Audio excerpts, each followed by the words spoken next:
정치권에 정말 큰 충격을 안겨준 이해훈 전 의원의 인사 관련 소식입니다.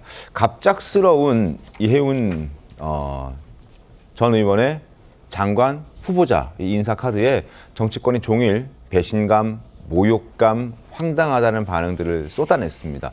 이 와중에 이해훈 전 의원의 여러 처신을 두고도 논란이 계속 커지고 있는 모습인데요. 자, 조금 전 출근길에서 여당 지지자들에게 호소라도 하듯이 입장을 또 밝혔다고 합니다. 자, 목소리 한번 들어보겠습니다. 내란은 헌정사에 있어서는 안 될 분명히 잘못된 일입니다. 내란은 민주주의를 파괴하는 불법적 행위입니다. 정당에 속해 정치를 하면서 당파성에 매몰되어 사안의 본질과 국가 공동체가 처한 위기의 실체를 놓쳤음을 오늘 솔직하게 고백합니다. 이 정부의 제안을 받았을 때 저는 결코 개인의 영예로 받아들이지 않았습니다. 잘못된 과거와 단절하고 새로운 통합의 시대로 나아가는데 혼신의 힘을 다하겠습니다. 자, 첫 출근길 어제 있었고요. 어제도 차에서 내리자마자 기자들에게 인사하고 일일이 악수하는 모습을 보였고 자신의 몸까지 낮춰가면서 기자들과 눈을 맞추고 악수하는 모습. 그리고 오늘 아침에는 이제 또 도어 스태핑을 본인이 하겠다고 어제 기자들에게 공지 문자를 또 보냈었습니다. 아침 9시 어제랑 같은 공간에서 도어 스태핑을 하겠다라고 또 공지 문자를 보내는, 보통 후보자들이, 장관 후보자들이 출근하면서 기자들의 질문을 받고 답변을 하는 경우들은 흔히들 볼 수 있지만 기자들에게 도어 스태핑 단체 공지 문자까지 보내는 건 사실 그렇게 자주 있는 일은 아니잖아요. 어떻게 보셨습니까, 박원석 의원님? 글쎄요, 이해훈 전 의원 개인적으로는 좀 고무된 상황이 아닌가 싶은데요.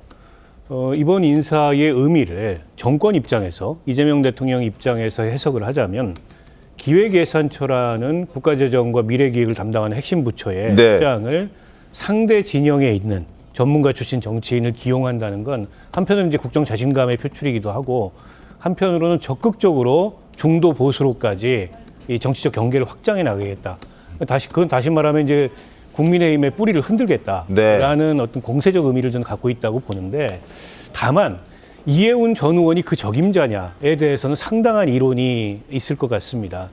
김성식 그 전 의원도 국민경제자문위원회 부위원장으로 임명을 했는데, 물론 이제 국민경제자문위원회 부위원장하고 기획예산처 장관 위상이 다르긴 합니다만, 김성식 전 의원은 명백하게 탄핵에도 반대했고 국민의힘 소속이 아니었지만 어쨌든 이 내란에 반대하는 그런 입장을 밝혔던 때 반해서 이해훈 전 의원은 이 탄핵 반대 이 집회에 나가서, 김성식 전 의원은 탄핵에 찬성을 했고요. 내란에 반대했는데, 이 이해훈 전 의원은 탄핵 반대 집회에 나가서 윤석열 대통령을 석방하라고 외쳤던 분입니다. 이거는 여당 지지자들이 도무지 수용하기 어려운 일인데다가 인사 검증 단계에서 이 문제를 상대적으로 좀 소홀하게 건너갔던 게 아닌가. 왜냐하면 이해훈 전 의원의 그런 전력이 이번 인사의 의미를 어떻게 보면 깎아먹는 그런 요소들이 있거든요. 그런데 당사자의 처신도 조금 논란이 될 것 같아요. 그러니까 저 인사 발표가 나는 날까지도 국민의힘 당협위원장이었고 함구했죠. 당협 행사를 준비하고 있었고 그리고 결과적으로 제명이 됐는데 물론 본인이 이제 제명당했기 때문에 그에 대해서 특별한 입장 표명을 안 했다고는 할 수 있겠지만, 지금 저 입장 표명을 하면서 여권 지지자들의 마음을 어루만지는 메시지는 냈는데, 그동안에 수십 년간 본인이 몸담았던 정당의 지지자들을 향한 미안함 같은 거는 정치 도의상으로라도 좀 표해야 되는 거 아닌가요? 그런 면에서 저는 청문회가 과연 어떻게 될지, 이게 민주당 의원들이 일방적으로 이해훈 전 의원을 대통령이 한 인사라는 이유로 감싸기에는 그동안의 이해훈 의원의 행적이 좀 선을 넘는 그런 행적들이 있어서 과연 청문회가 어떤 결과를 낳을지 좀 귀추가 주목됩니다. 알겠습니다. 중구 성동구을 당협위원장이었습니다. 그 직전까지. 중구청장 그리고 중구의회 의원 어떤 입장을 냈을까 화면 함께 보겠습니다. 당원과 주민을 기만한 행위다라고 김길성 중구청장 입장 밝혔고, 손주하 서울 중구의회 의원은 뭐 진작 정리됐어야 할 제거 1호였다. 잘 갔다. 뭐 이런 취지의 입장도 냈습니다.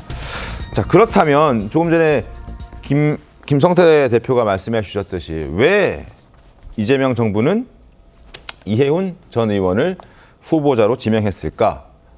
김재원 최고는 이렇게 설명했습니다. 들어보시죠. 이재명 정권의 교활함에 다시금 놀랍습니다. 영혼을 팔고 자리를 구걸하는 저열한 인간으로 보고 있는 그런 사람을 데려다가 자리를 줘놓고 그것을 탕평이라고 볼 사람이 누가 있겠습니까? 배신자들을 이용해서 자신들의 정권의 이익을 챙기려는 그런 더러운 정치의 한 모습이 아닌가 생각합니다.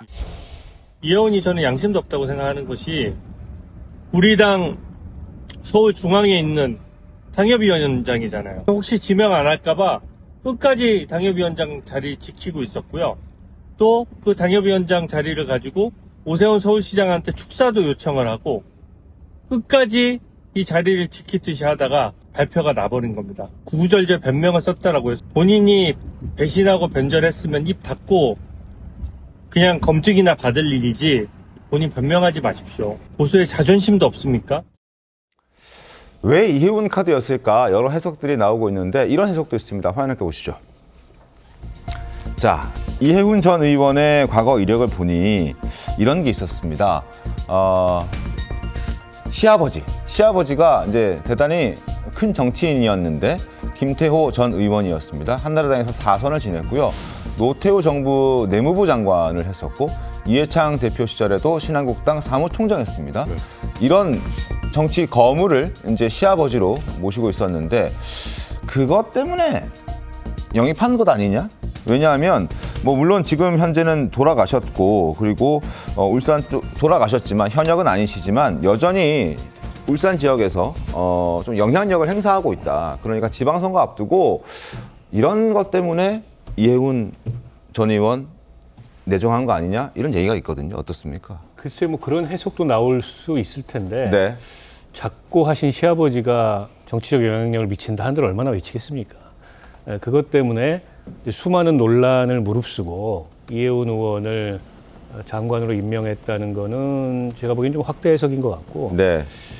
저는 그런 생각인 것 같아요. 이재명 대통령이 어쨌든 그 대통령 선거 시절부터 네. 상대 진영의 인물들을 영입해서 이제 확장을 꾀하는 이제 그런 전략을 취했는데 그 연장선에 있다고. 네. 그러나 그렇게만 보기에는 기획예산처 장관이라는 건 너무 핵심 부처예요. 그런데다가 이해훈 의원은 KDI 출신으로 네. 이재명 대통령의 재정 운영 반영하고는 좀 대척점에 서 있었던 그런 스타일의 전문가거든요.